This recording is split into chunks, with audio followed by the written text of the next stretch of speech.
Council members, please come back. All right. Where's Gary? I'm right here.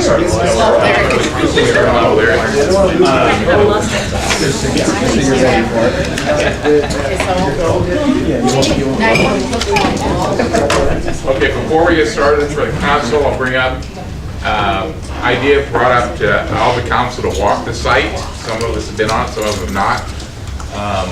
Would anybody or everybody be available this Friday? Friday's good. Well, you're gonna make it like a public meeting or something? Yes. We would notice that. So If morning, I'm in Greg, or- town, Whatever works for you guys, we will make sure that it works for us. Friday's good. Okay, so what time? Morning. Morning would be my preference. Not too early in the morning. 9 o'clock? Yeah, I guess. 9 o'clock? I'm still on vacation. Friday's the 11th. early rising. Early sleep night.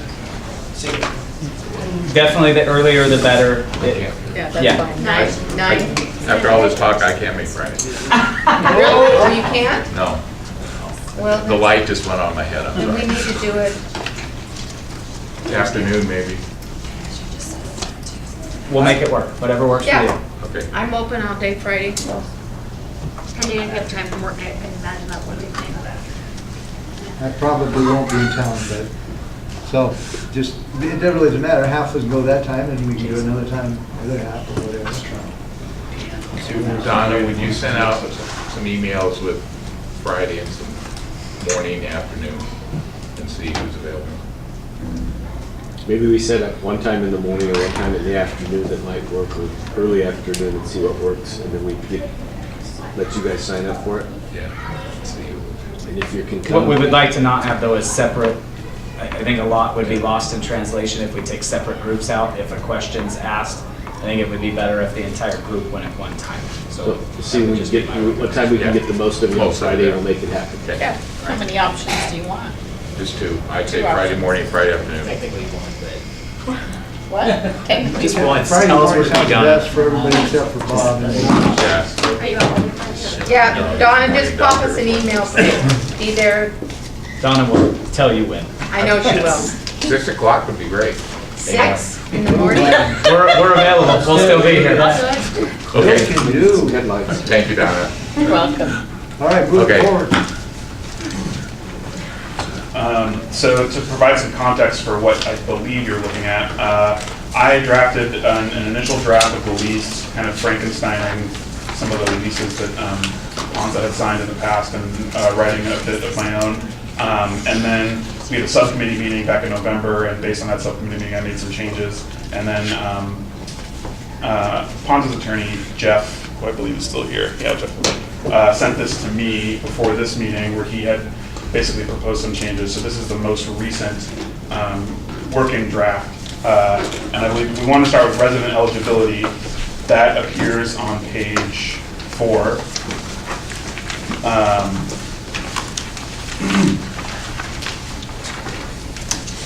Kind of in the middle. It should be numbered. It's not numbered, but it should be numbered 8. It appears in the middle of the page. And the resident eligibility provision basically provides that lessee shall establish eligibility requirements for persons seeking to reside on the premises. At minimum, lessee shall require that residents be over the age of 18, have no warrants or history of sexual offenses, and have an income at or below 30% of the area of community income. Lessee shall also require potential residents to pass a urine analysis test for illegal substances and an ORCA background check. Lessee shall not discriminate against potential residents on the basis of race, ethnicity, religion, sexual orientation, marital status, age, disability, or parental status. However, lessee shall prioritize homeless veterans residing in Mason County in the admissions process. If open residential placements remain after admitting homeless veterans residing in Mason County, lessee shall prioritize homeless veterans from other counties within Washington. For purposes of this section, an individual is a veteran if he or she meets the definition under state law. And then it provides RCW 4104-007.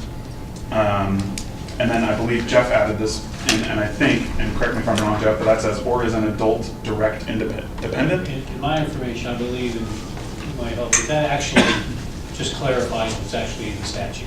Right, right.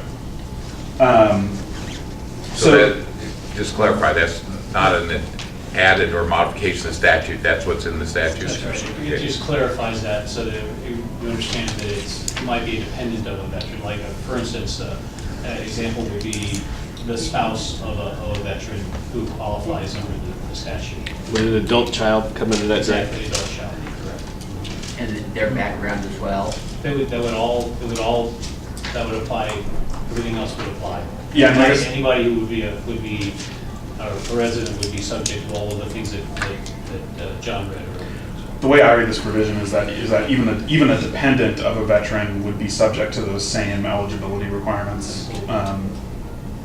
And actually, I could be wrong, but I think, so I basically took this from the operating manual from the Coyote Village community, and I think there might actually be additional requirements in that operating agreement, but I just sort of took these core ones that based on my conversations with council, were the ones that we sort of cared the most about, and just put it in the lease. But you know, and Ponza representatives have talked about this a lot. This is pretty standard for the way that they run their facilities. But if there were other things that we wanted to include, now would be the time to sort of ask questions about that, or think about if there's other sort of procedural protections we want to put in. And you know, Ponza representatives are here to answer questions if you want to hear more detail about how they operate Coyote Villages. So I'm just not really clear on this, what this write-in part. Could you explain that? Would that person, adult, dependent, live there also? What did, It's just no. defining the term veteran as the RCW defines it, which could be someone who served themselves or other people like an adult direct dependent is defined as a veteran under that RCW. So it's just describing that a bit, a spouse. Oh, okay. Better. So you would qualify for VA, that's basically, so if your spouse is killed in battle, you. I see, yeah, okay. You're eligible for VA benefits, including this. Okay, and so if this dependent, if, say the mother or father was killed, and this dependent needs housing, then that would come under this, I see, okay. They would be I got it. eligible. They would be eligible, all right, I got it. So there was a lot of conversation on this when we first discussed, and I just want to make it clear that it is the intent to offer to veterans. Excuse me. Initially, it was veterans and potentially non-veterans to accommodate the 30 residences, but there was some further conversation where we were getting asked how council wants to prioritize who gets what space when space is available, and that's I think probably the bigger conversation with the full council now. So we kind of were, I'll say, throwing an idea where prioritizing to veterans residing in Mason County. We didn't really define anything on prioritizing what that exactly means necessarily, and then going from there and then kind of branching out. So then other veterans in the area potentially or outside of the county. So anyways, just discussion on that. Can I speak? I just had a side conversation with the senior senator from the 35th, and he assured me 100% just veterans, or as this language portrays, it is no longer, there is no, just if we got empty beds, homeless people are going to come into them. Well, that may be existing language, but the senator assured me that his intent that this is veteran. Okay. So, right. You're a lawyer, though. So with respect to the senator, I could be wrong, but I don't believe the appropriation that the legislature passed actually requires that it's limited to veterans. That's correct. Which means the council, if it wanted to, could decide to open it up to non-veterans, and this community would still be eligible for the appropriation that the legislature passed.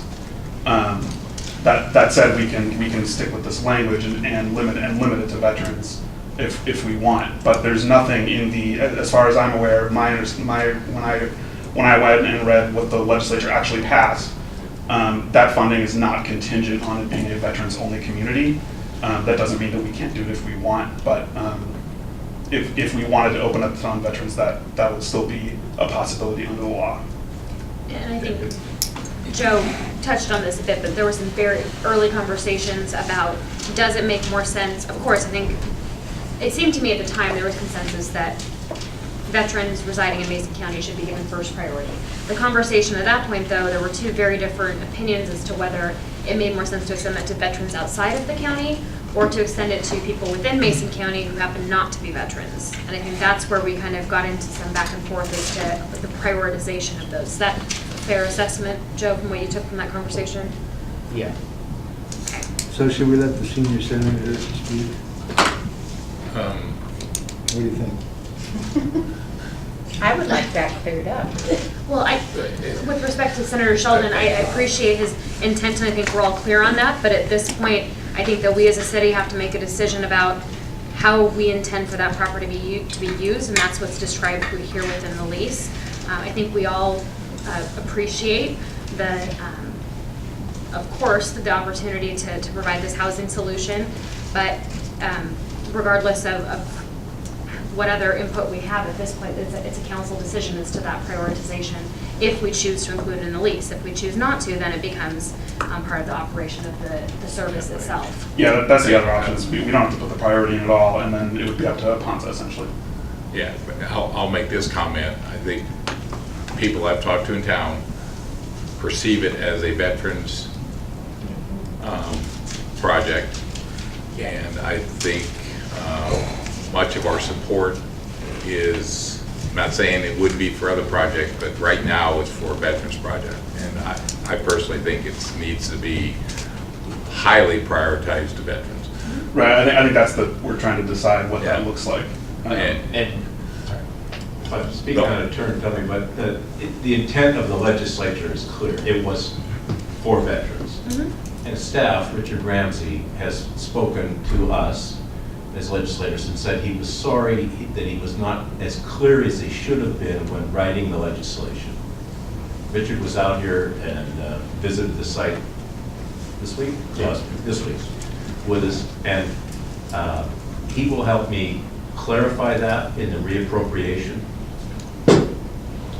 Clarify the language in the reappropriation. Okay, thank you. That is often done. Thank you.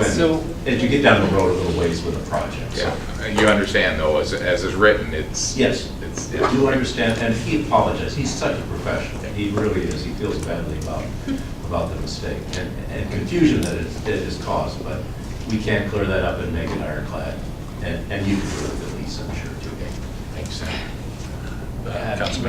Mayor comment, and to Ponza, I mean, correct me if I'm wrong here, but that's very limiting now in the scope of this. And in Shelton, our homelessness issue, we're not going to take a big chunk out of our homelessness issue by limiting this project to veterans and only veterans.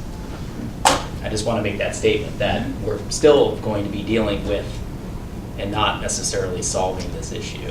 Absolutely, you're right. Right. Where's the start? You are right about that, yes, 100%, you're right. This is for the veterans. And I think we actually, Andy, called with For that everybody. a couple. So the starting point for this with me was we don't have a market for housing the homeless veterans that we have in the county. We don't have 30 rooms. We don't have 30 beds for them. To begin with, I think there was an article published that said that we may have 24, 25 homeless veterans in the county. These guys' own design is that you can't be a sex offender, you can't be a violent offender, you can't be a drug user, you can't be all of those things. There was a study done in 2015 by the VA said that the #1 unmet need for homeless veteran housing is housing for registered sex offenders. Okay. There was also another study done by the VA that said that 70% of homeless veterans have drug and alcohol issues. And I could provide you with the information at one point. Okay. So with that, we have 25, let's call it 30 for the sake of this discussion, veterans that are Mason County folks. Give them a benefit of the doubt. Let's not take all the sex offenders and violent offenders and not all of the drug users. We have 15 beds at best that are going to be consumed by Shelton, Mason County veterans. I have a very close family member that's a recently retired court administrator for the city. And we had a very general passing conversation one day, and I said, how many homeless people do we have in Shelton? And her answer was 200.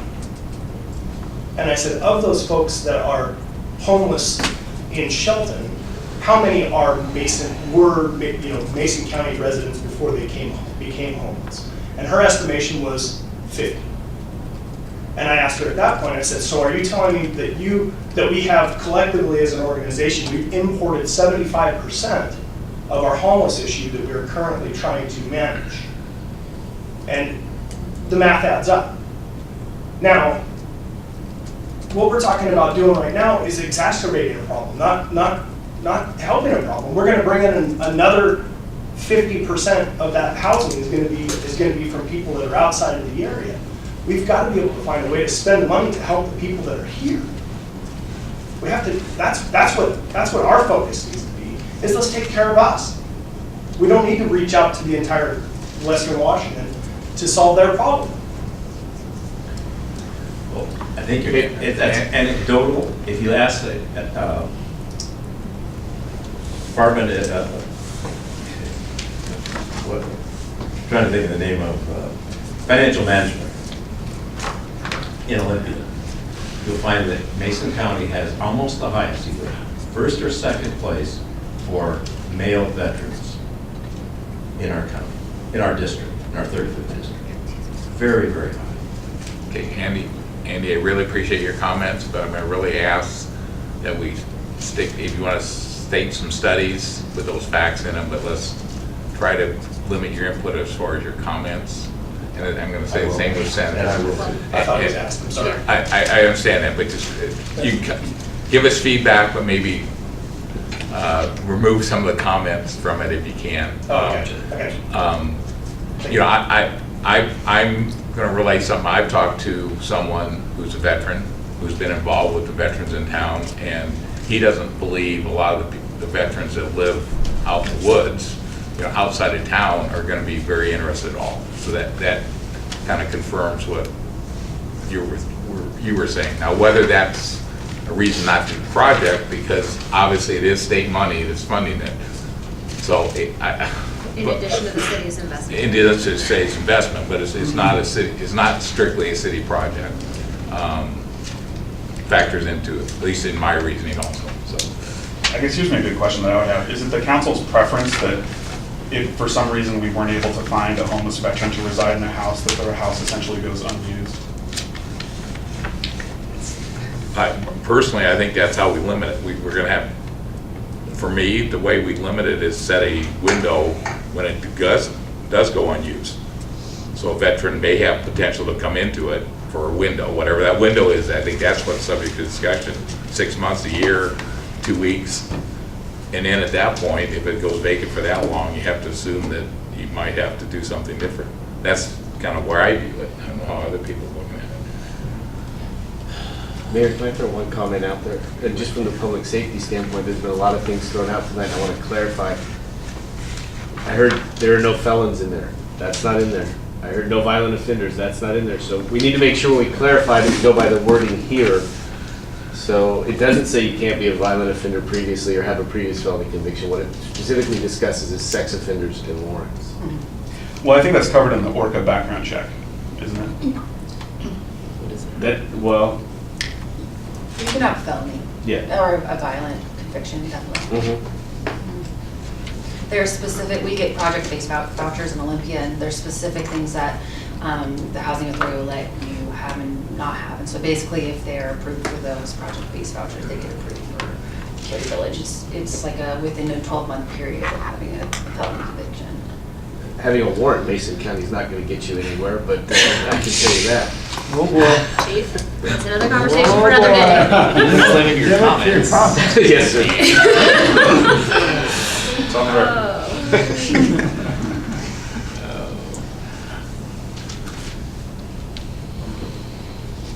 Do we need? I think it should be veterans only at this time. I think we can revisit it 6 months or a year down the road. I don't know. I think it should be veterans only. That's what we're telling the public, is veterans. This is capital money, so if you run it and it's veterans only, and by some miracle we run out of veterans, the appropriations for building the village, not running it, so 5 years down the road, if you decide that there's no veterans left, you have that option of changing it at that time. I agree. The decision is the council's decision, right? Well, I assume it's part of the lease. As it's prescribed within the lease. Lease, yeah. Yeah, we would have to modify the lease. I mean, yeah, I'm thinking of ways, there's a way we could write it to essentially have a built-in review or something, like, a few years down the line. I mean, we already have semi-annual updates in there. We can include their admissions procedures as part of that. But obviously, yeah, I mean, if 5 years down the line, we decide we need to change the lease, if we have houses sitting there unused, then we can obviously do that. Yeah, I mean, it just seems to me, I don't know, it would make more sense to me to just account for the possibility that you might have an unused house and what happens then, before you put in like a really exclusionary rule that then requires council action later on to go back and fix. Question for Ponza. How often do you have a vacancy at Quixote Village and the duration of vacancy? Yeah, roughly? so we can't really leave houses or people, not having people in them. Specifically with HMIS, Homeless Management Information System, we have to have a quick turnaround because we can't just have that vacant since there are homeless people. So we wouldn't be able to leave a house empty for 6 months. How long's our waiting list? How long our waiting list, we have at least 125 people on our waiting list. So let's get right But now. there's no veteran requirement. But that's not veterans, Yeah. correct. The turnover right now, we have about 5 people per year. And the average is about 3 years that someone stays there. And it is permanent supportive, so it's not transitional. And so it is a success for some people to stay there and be stable in housing. Just out of curiosity, you say you have turnover of 5 people per year, and that's for how many houses that you do have? We have 30. Okay, it's the same size. I was just wondering, I wasn't sure Yeah. if it was the same size. So you, if someone is there and just does really well but just cannot make it out there, then they are allowed to stay there. Yep, they can Safe there's- housing and permanent housing. We have Okay. a lot of people who are on a fixed income, $700 a month, or they have some sort of disability, mental and or physical, that prevents them from living independently. And so this type of supportive housing is the best way for them to thrive. Mayor, I know leaving the commentary out is, but I just have to say. No, you're allowed to comment. So this is so personal perception piece. If we have a vacant home equals, I don't want to say failure is a strong word, but that is a poor performing model, right? We should never have, if this is to move forward, it should never be vacant. Ideally. Yeah. Ideally. There's also operational cost effect of having vacant homes. Yeah. That's not what we want. Yeah, and there's provisions with the funding that we get, so we have to have like a 95% vacancy rate at all times. So, sorry, follow up with that. If Occupancy. Yeah. I almost Words, sorry. So,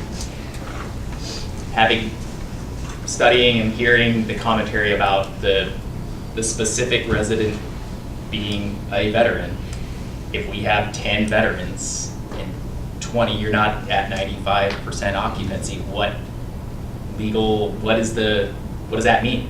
What does that ultimately mean then, if you're not? Are you asking us that question? Yeah, what happens when you're not at 95%? Well, I think what we talked about at the study session, the last study session was you're going to go to Bremerton and find a veteran, or you're going to go to Thurston County and find a veteran and fill that. Okay. House. Not you. Not you, we. Okay, The VA. Gas money for that? Yeah. Maybe. The old adage, if you build it, they will come, comes to mind. Yeah, I guess in response to what happens, say you can't find somebody, if the priority is veterans from here and then the second priority is veterans from somewhere else, if you still only have 20 of the 30 homes filled, what happens? If that's kind of really what your question is, the Quixote communities will have trouble having enough money to operate the village because they'll only get 2/3 of the income. Right, those are risks, So that's, right, that we want. that's a real That's a concern, real concern. if that were to happen, with the ability to maintain the appropriate staffing and properly operate the facility. I can tell you, I mean, I'm on the board, I don't anticipate that being a problem.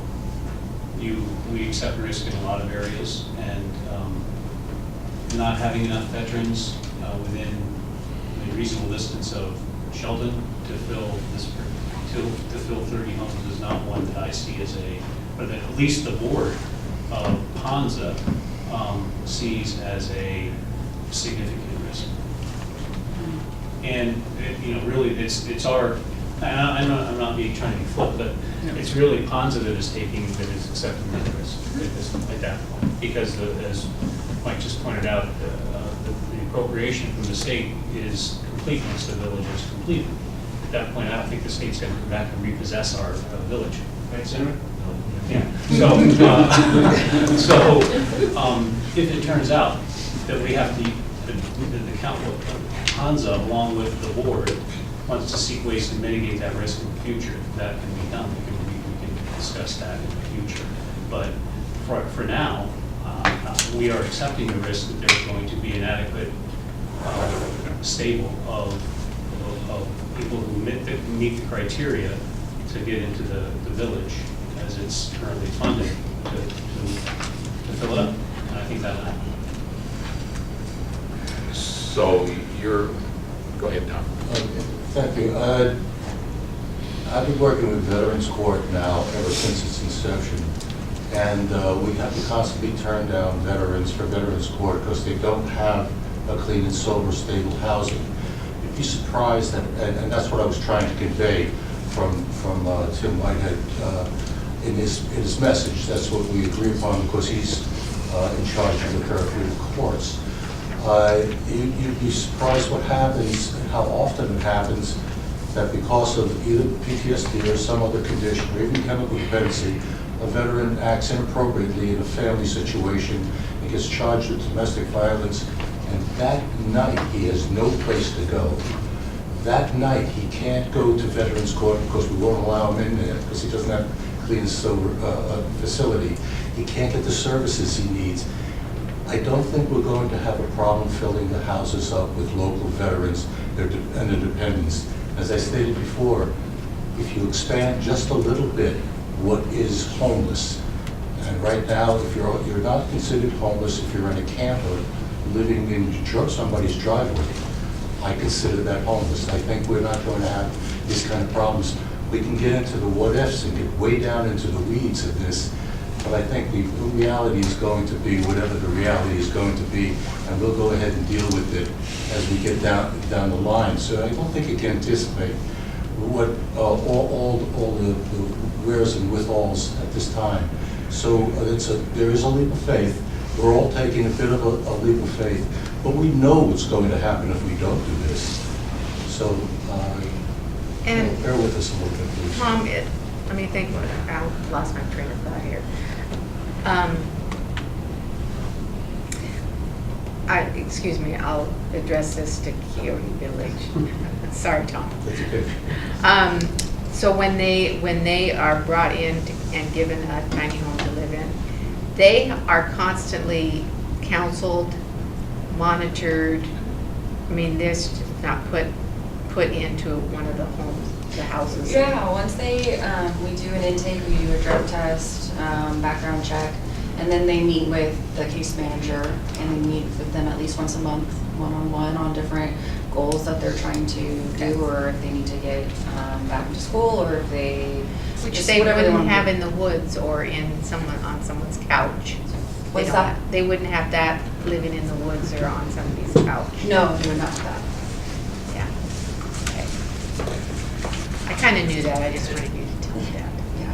Thank you. Amanda. I just also wanted to add that beyond that once a month meeting, there's a lot of informal connection that happens because we're present there. And so even though I might only see my clients once a month, when we're sitting down and talking about where their goals stand, I'm seeing them every single day. Mm-hmm. And I'm able to monitor maybe whether their mental health is deteriorating or they're having maybe relapsing, or I'm able to catch those things really quickly because I'm there all the time.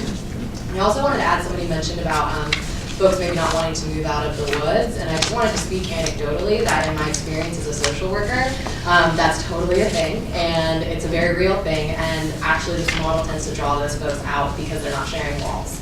And so I just wanted to add, anecdotally of course, but I've seen that a lot over my career. And I believe that I didn't catch when you say they're not sharing what? Not sharing walls. Oh, walls. Yeah, oftentimes they don't want to come live in an apartment complex or a Understand. shelter, but this works. Sorry. I was just going to say that I think we can all agree that Kwanzaa has done a wonderful job of running Quixote Village, and how you operate the actual service, for me, is outside of the conversation that we ought to be having at this time. We're looking into lease agreements specifically, so if there are things that we want to take from that operational model and incorporate in here, I think it's appropriate to have those conversations, but otherwise I think we have plenty to chew on at the moment. So perhaps moving through the rest of some of it, or continuing the conversation regarding eligibility. Okay. Well, I want to finish eligibility. It sounds like the consensus of the council, without making a decision tonight, is veterans only. And it sounds like that is at least acceptable to Quixote Village communities. Personally, I would almost, and I think I'm in the minority here, but I would even lean towards striking the if open residential placements remaining, that entire sentence, and just say, we'll prioritize homeless veterans residing in Mason County in the admissions process, and allow beyond that for it to have some flexibility for the project to be successful. That's my opinion. Okay, we will debate that then. Okay. Anything else on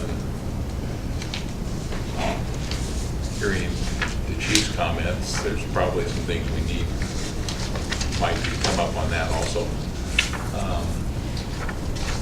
Anything else on eligibility, at least tonight? I mean, this is not going to be the last discussion, but anything major that we want to discuss tonight?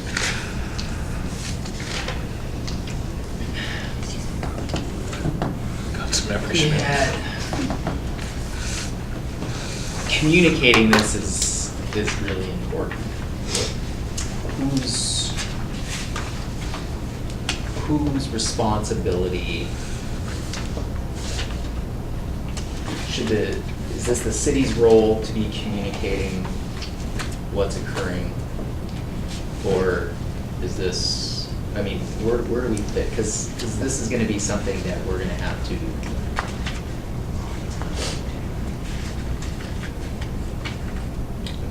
trying to put this together a little more coherently. But this is going to be something that we're going to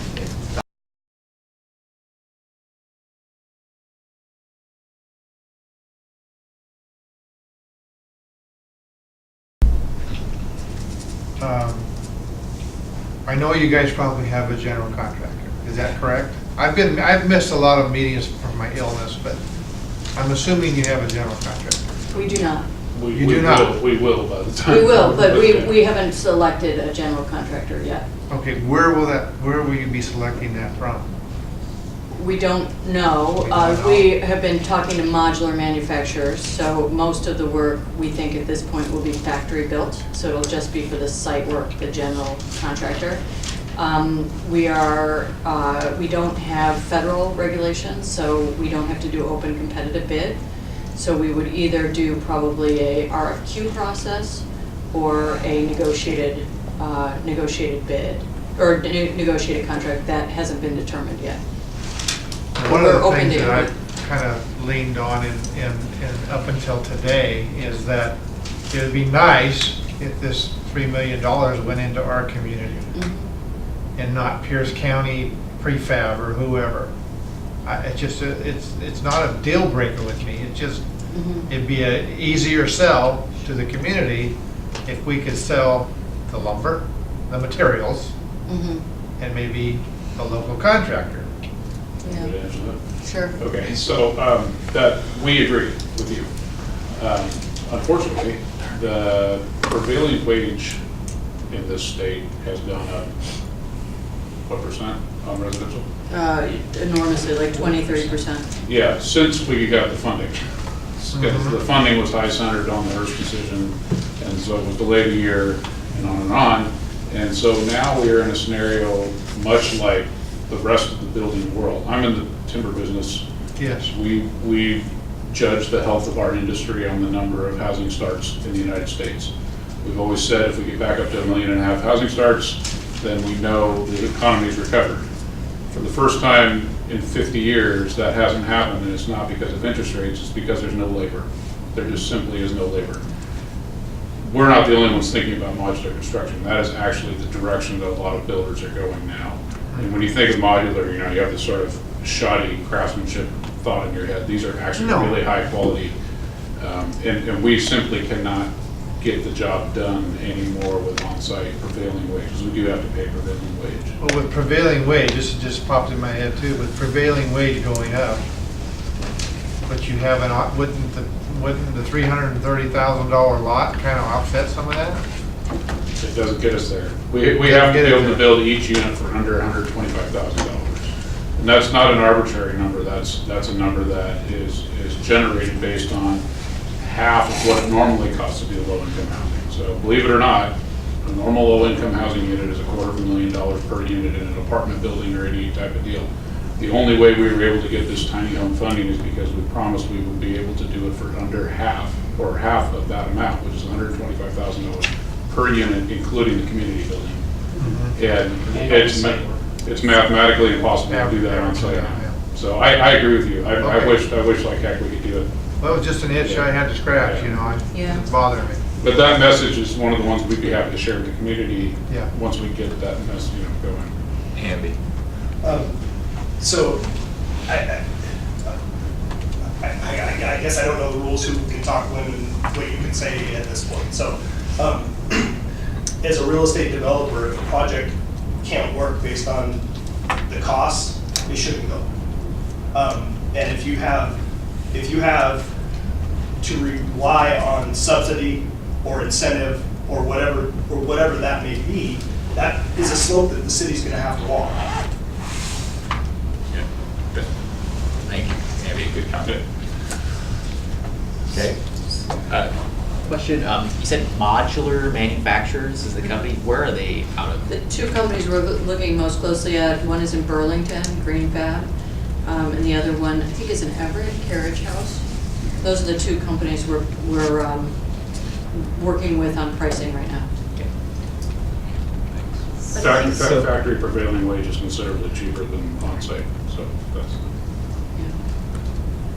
Mayor, I guess I just want to understand from you and the council also, when we bring forward these options that we're talking about for code revisions or design standards, understanding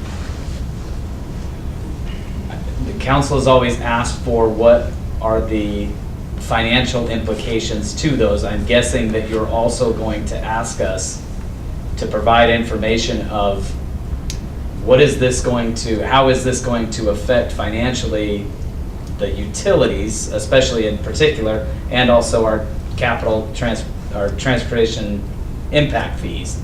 I'm guessing you're going to want that information along with any other of those design standard or code changes that come along with this project, and what those might look like for any other developer coming in.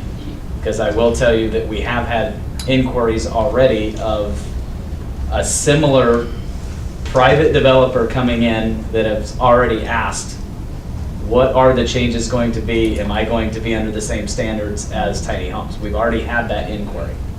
So already affecting the water utility, giving $320,000 that could be potential revenue to that utility, also looking at what those GFCs might, the reduction of those might be, not only now, but in the future. I'm guessing you're going to want to see those? Yes. Okay.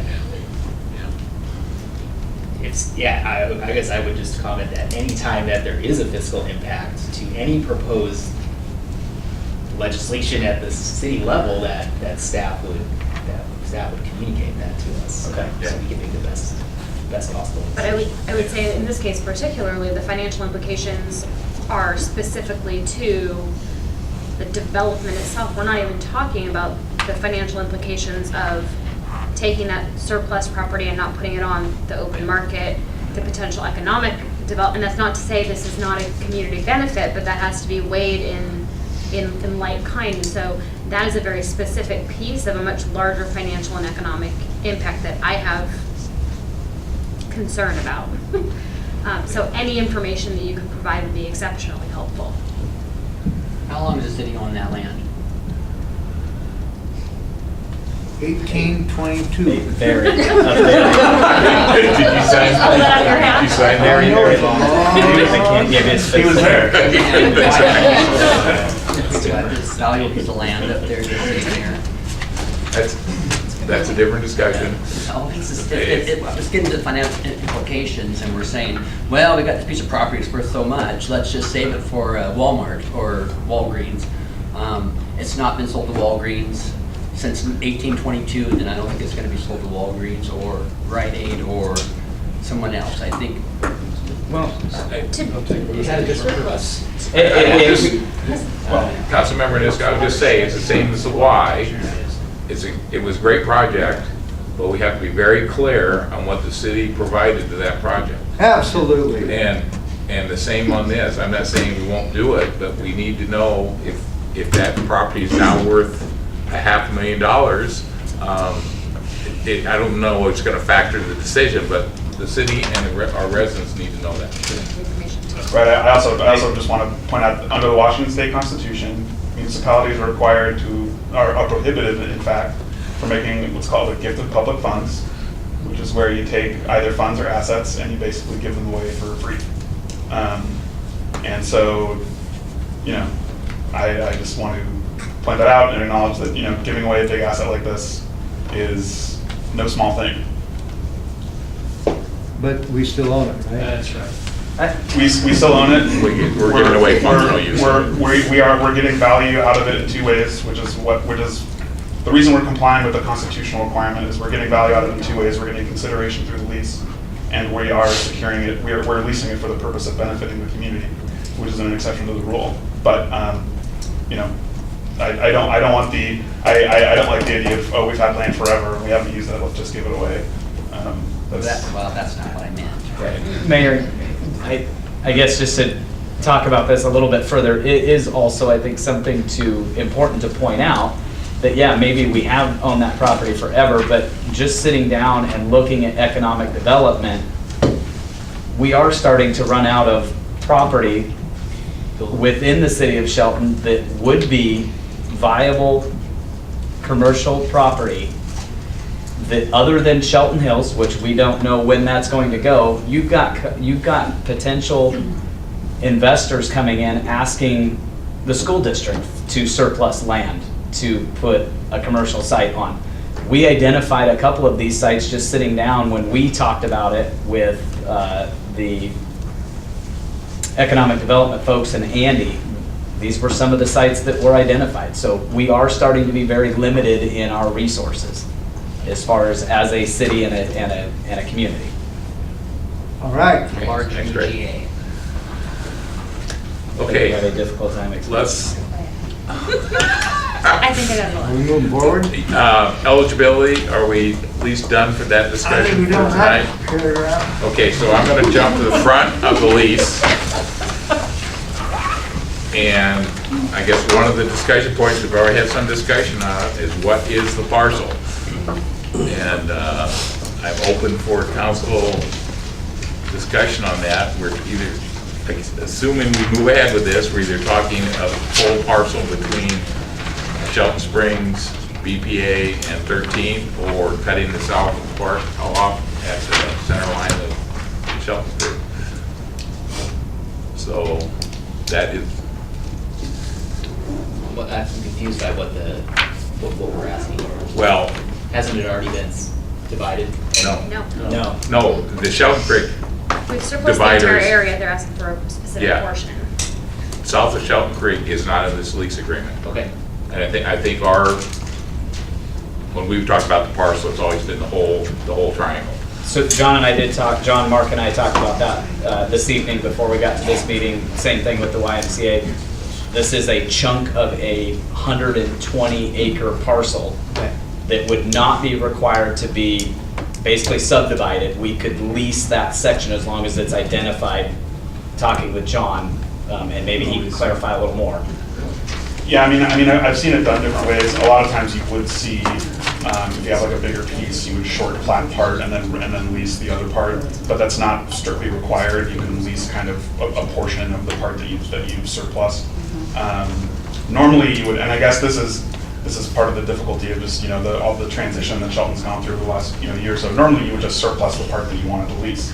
So you would sort of do that step first, and we unfortunately didn't start with that step. So now we're sort of backtracking and figuring out, based on the part that we surplused, which portion do we want to lease. We can obviously define that in the lease.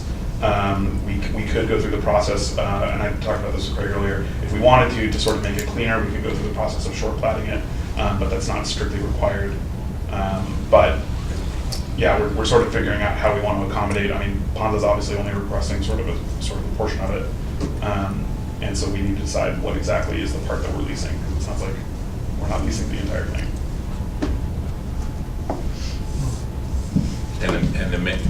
Go ahead, Mike. I'll just make a comment on the center line of the Shelton Creek thing is one to avoid that touching the Shelton Springs Road, and then thus having to have the conversation about sidewalks and so forth. But also there is better than 1.5 acres of usable ground on that side, so if there was going to be a coffee shop or something, we don't need it. So if you wanted it, you can have it. Any discussion on that point? I would defer based on that. I don't care. Like, I want to make Ponza happy. Mark, would it be a huge job to at least estimate how much usable is? No, we can. We can get a. I mean, not we can get an accurate account of any property outside of the buffer and the right of way on the southwest, I guess, so we're calling it, of Shelton Creek along Spring Road. Is that what you're referring Yes. to? There is a decent We can chunk do that. of land, like Mike pointed out, up towards the access road Yeah. for the Bonneville easement. Pie shape, right? There is where Shelton Creek kind of is diagonal through that property, there is a pretty decent chunk closer towards the Wallace-Neeland end of that, to the west of that property. If we have 60-foot right away, or is it 60-foot right away on 60-foot right Spring away, Road. and- Correct. Yeah, we can estimate that. I'd like an estimate. Normally, I would not be in favor of this, but if there's usable property below it, that's fine. And that may be a good middle ground to relieve Ponza of having to do frontage improvements along that and opening up some additional developable land. Yeah. Win-win. Okay. I'm just going through the check marks, and we got 7 minutes unless we want to extend again. Term, what was our term? Yeah, so I can explain this. We initially had, I think, a 10-year term that would then basically renew for another 10 years. So basically a maximum 20 years. They, Ponza requested 30 years because I believe some of their funding is dependent upon for it at least being 25 years. But I think that, anyway, to accommodate those timing needs, they requested a 30-year term. And then the additional 10-year term is still in there, but it's contingent upon the consent of the city. So if the 30 years are up and the city decides they don't want to renew for another 10 years, then we don't have to. Yeah, so that's just lengthening the term if the council decides if the council cares about that or not. Some of their funding is contingent upon the length of the term. So that could potentially be an issue if the council is uncomfortable with a 30-year lease for this. I like a 30-year lease. The 25-year stipulation was part of gaining control of the site for a minimum of 25 years Yeah, so to get it's- that 500K released, correct? That was part of that. Well, to get the 3 million, it has to be 25, but it's 25 from the date that the place is built and Right, yeah. occupiable. So we'd need a year at the front end anyway, so 30 seemed like a safe number to go with. Right, so it gives them a little bit of a buffer to build it and then have the 25-year for the funding. Sounds good. Anything on the list? Okay. equivalent residential unit calculation, I guess we'll have some more discussion on that. I'm Yeah, not sure we need to I think discuss it tonight. the next two check marks we can kind of breeze through. This is also going to be closely related to some of the ordinance code changes they recommended, so we don't need to go into that into detail now. We already talked about the resident eligibility. Item 12, the building materials. This basically says that the lessee will basically relocate up to 5,000 cubic yards of the building materials that are located on the site that we discussed. So it's sort of alleviating some of that cost for the city, which we had discussed before. That would be it, actually. It's the same file we were talking about earlier. Yes, that's the same.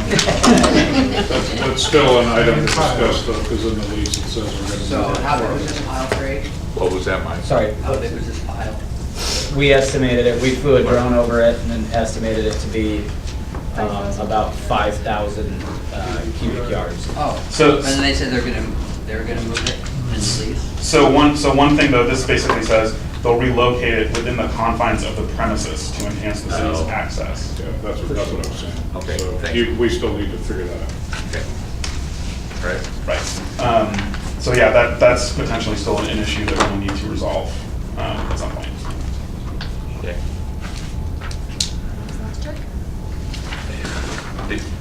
So, I'd like to suggest the next kind of action, next steps actions for the council.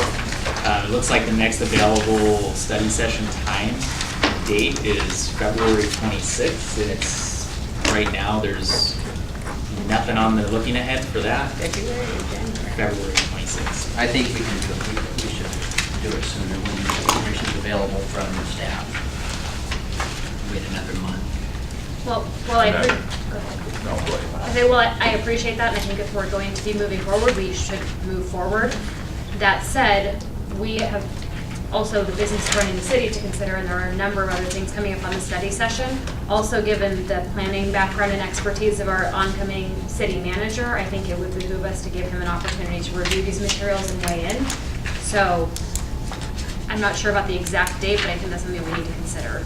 Well, I had heard that we were gonna have information in 10 days. Well, and I haven't sat with Craig and Mark and specifically, all right, before they start throwing things at me up here at the table, all I did was ask Mark, would 2 weeks of work be reasonable to get most of this stuff? And he said, probably. So 10 days means 10 working days, which means 2 solid weeks of staff time to put this together. And that's an estimate. That's not, we may run into a bump along the way and go, okay, this is gonna take a little longer on this one. So I think to nail us down to 2 weeks wouldn't be fair to Mark or Craig. Okay, On so- February 12th, we only have one item on our study session. Yes, February 12th would be a bit better, at least closer. What's the item on the 12th? Mandatory solid waste service. I don't think that'll be a long. Well, gee, this is. What's a working day? I mean, And there's some I think we overlap in should those move it out. conversations Well, as that's true. There's some overlap in those conversations as well, so that may. Yeah, 2 minutes. We have 2 minutes. Is that reasonable for, that'd be a month, 4 weeks? So If we run into road bumps, we'll get you further out. that gets you Okay. 4 weeks. So February 12th? Let's shoot for February 12th. Donna's got that. Yep, I got it. Same time. Same Same time. place. Same place. Just make, hey, Donna, just make it 6 o'clock. So We gotta extend the meeting longer, Bob. Are we ready? I don't think so. Good. Anything else we need to cover tonight? Okay, I appreciate everyone's time tonight. We're adjourned. Good job, Bob. Hold it back.